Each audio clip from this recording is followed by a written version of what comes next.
Totoo naman eh, di ba? Pinipilit na lang natin yung sarili natin na magpaka-busy. Pinipilit na lang natin na malibang tayo sa ibang bagay para makonvince mo yung sarili mo na okay ka lang kahit hindi ka naman talaga okay. Diba? Alam ko yan. Basta na kita. Nililibang mo yung sarili mo para hindi mo na maalala yung mga bagay na nagpapalungkot sa'yo. Kasi every time na mag-isa ka na lang, every time na wala ka nang ginagawa, naaalala mo yung mga bagay na ayaw mo nang maalala. Naiisip mo yung mga bagay na ayaw mo nang isipin. Kaya pinipilit mo na lang magpaka-busy. Huwag na tayong maglokohan dito. Alam ko hindi ka okay ngayon. Alam ko maraming bumabagabag sa'yo. Pero kahit anong mangyari, naniniwala ako na kung ano man yung bigat na dinadala mo, malalampasan mo yan.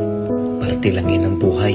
Kung wala mang nagsabi sa'yo nito, kung lahat man ng tao sa paligid mo wala nang pakialam sa'yo,